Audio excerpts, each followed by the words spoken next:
Well, hello, world. It's me again. Hey, just if you wanted to know, my name's Mike. If I had to generalize myself, uh, I would have to say I'm a modified Forrest Gump. It's pretty funny. Just a poor man. Grew up in a poor town with no father. An amazing, hard mother. And one of the best older brothers a man could have. Yeah. Life sometimes is funny. You start remembering the past and how important it is to the future.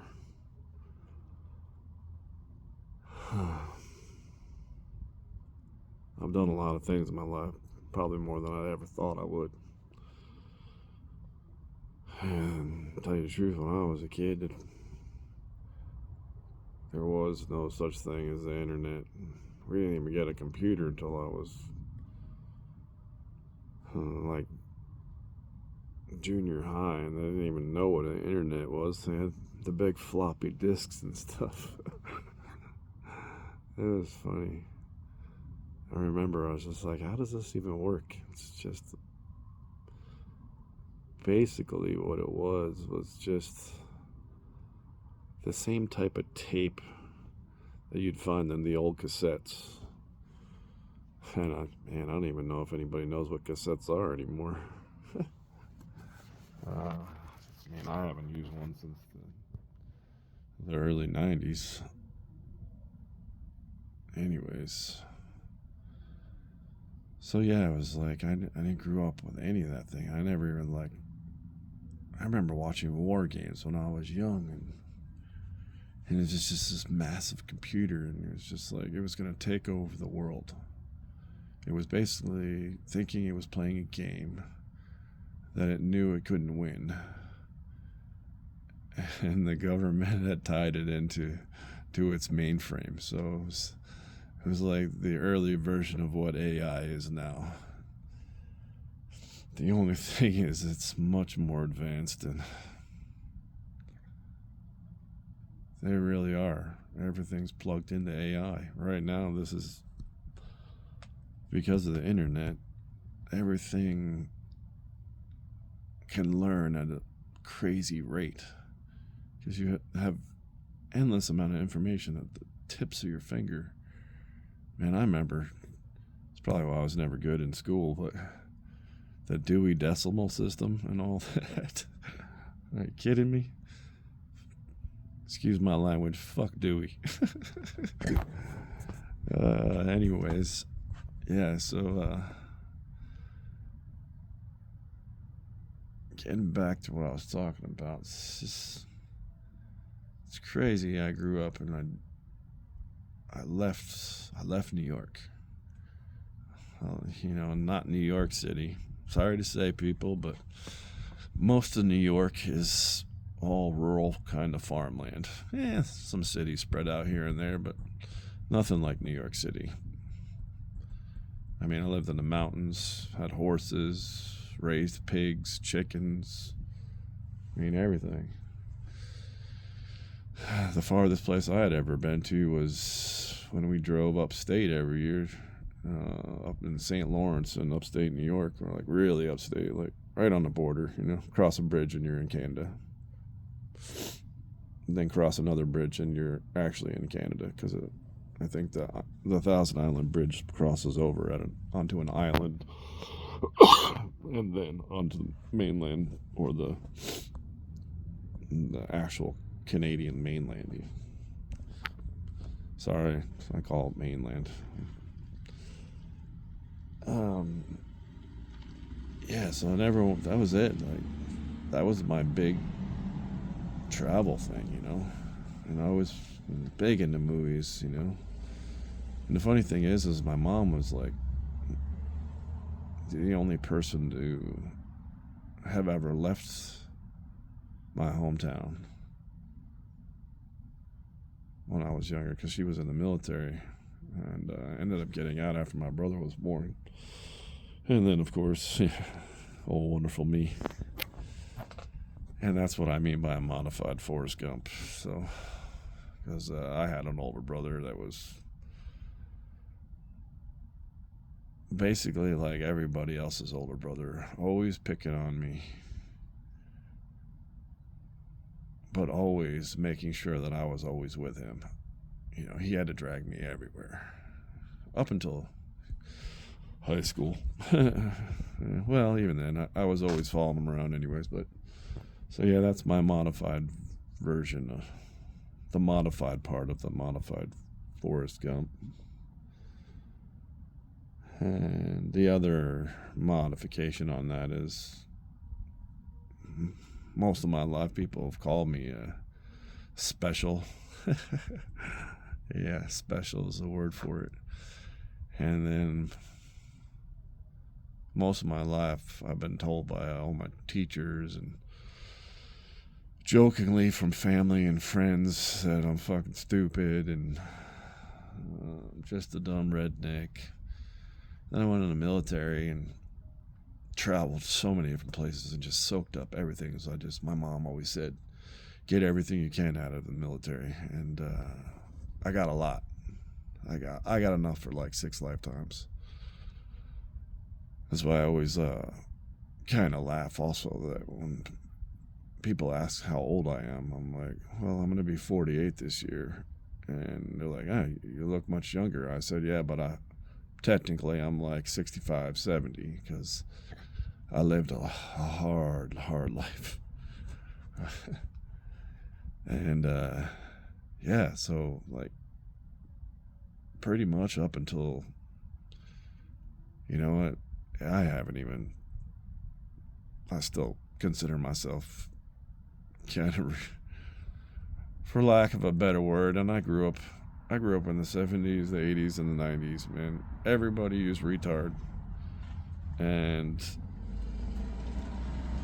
no one meant anything bad to retards. It was just a way of saying somebody like, dude, even that guy could figure it out. Like, a retarded person could figure that out.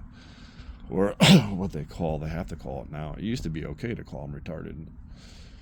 But now everybody has to call them special. And I grew up in a nursing home where my mom worked to raise me and my brother. And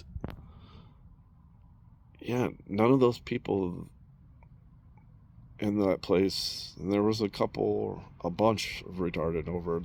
My mom worked there for like 40 something years. Like, are you kidding me? And my whole young life, like from what I can remember, it's shady up till about, like, I remember some things before, but I'm not even really sure of how old I was.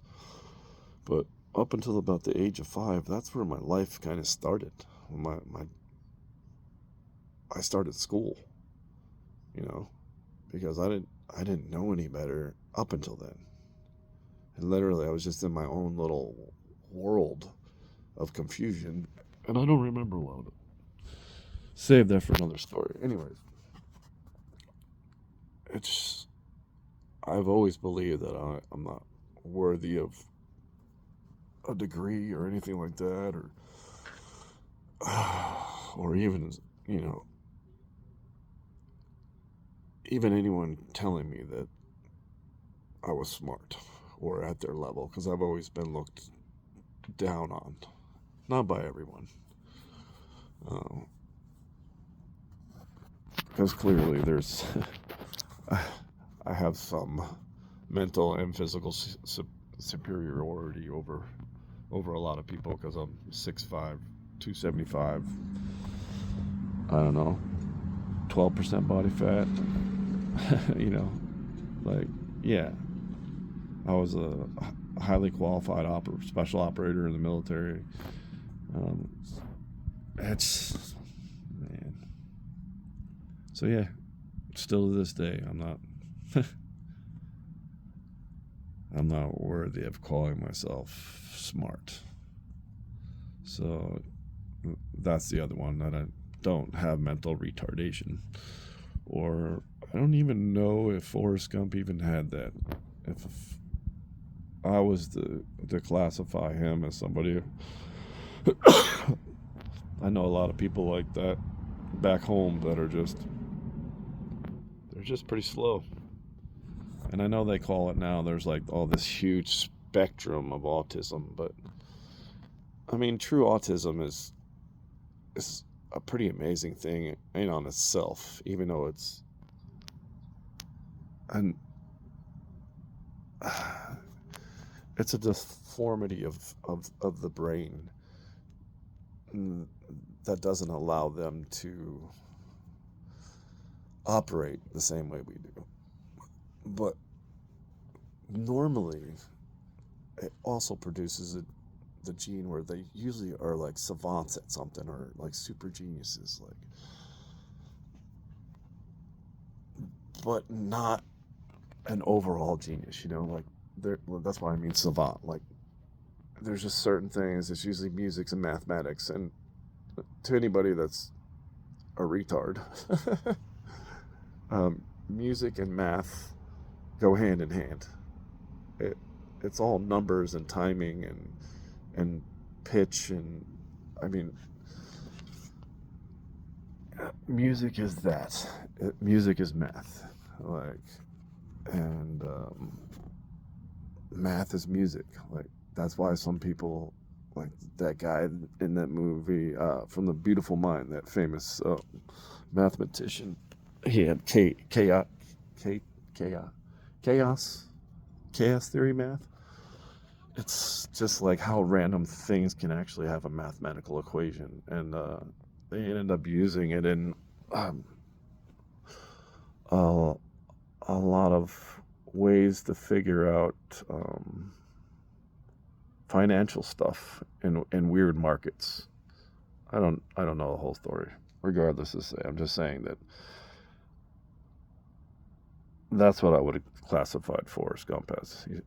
He was probably in that spectrum, but from where am I from? And I didn't even really know what the hell it was until I saw the movie Rain Man, and my mom explained it to me.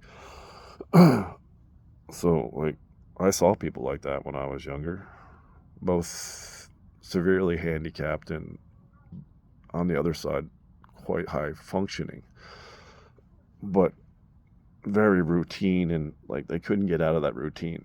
That's the thing for them, like, because life to them is truly, everything has a purpose. So everything has its place, so everything fits, and when everything fits in a routine, they can just go that. But when that routine gets interrupted, they get very unhappy. So yeah, it's a weird thing. So, I'm not calling myself savant by any ways, so but I am pretty good at one thing. I'm really good at working. And my whole life, I just saw my mom put her head down and work. And no matter what, whether I was being a crap, and believe me, I was always being a crap when I was younger. Every guidance counselor, every principal, every teacher said, your son is going to be in prison. Good luck with that. I guess, truly the statistics were and are true, just not for my case. Because 70-80% of kids that are in prison and young adults are because they did not have a father, or in my case, they didn't have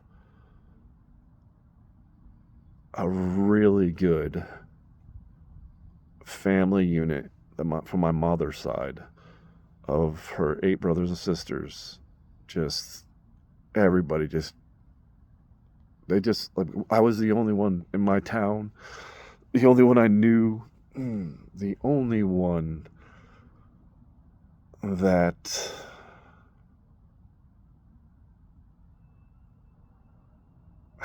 didn't have a father. But my mom's family and brothers and sisters, my aunts and uncles and my cousins and everybody, that it was just like having a father, but still with having that fucked up mentality, because you don't have I truly didn't have a father. And not because he did, or he was a druggie or anything like that. He's just, my father did 2 tours in Nam, from what I understand. Some pretty hellish shit, never talked about it. I remember kind of a car backfiring, him jumping in a ditch and just shaking when I was young. But it's flashy, and I'm not sure what reality is back then. You know, I'm not sure what I made up in my head to make it seem cooler that I didn't have a dad. So, yeah, my dad could have just been somebody that never went to Vietnam. I mean, I don't know. I never ever looked it up. So I have no idea. I could look up my father's name. So I know he died in a VA hospital. So, which I finally came to terms with a couple months back now, and this whole journey to get healthy and stuff, as I finally forgave him, and just understood from being a vet myself that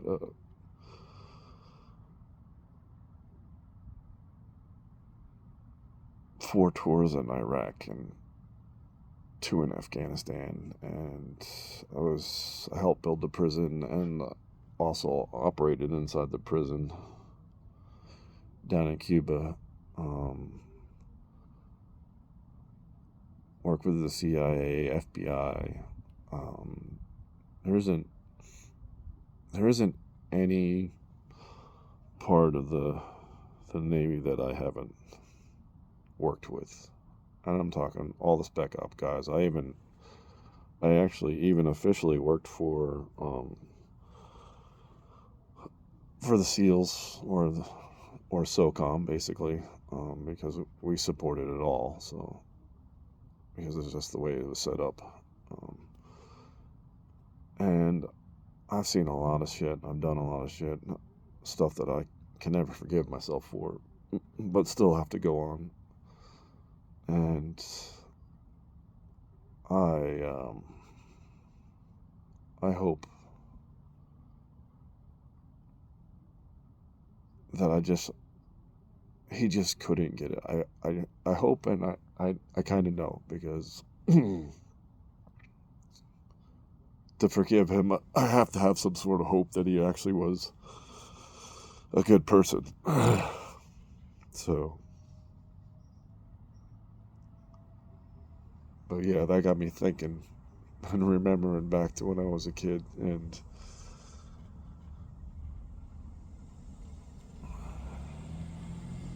I'm doing good. Happiest I've ever been in my life. So, always look forward to tomorrow.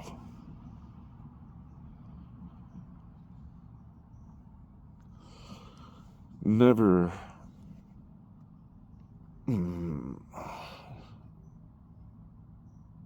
never relish in the past. Not saying don't forget the past, but don't relish in it. The past is the past. It doesn't forgive what you did, or have done, or did, or whatever it is. So, I can't do anything about my father. So,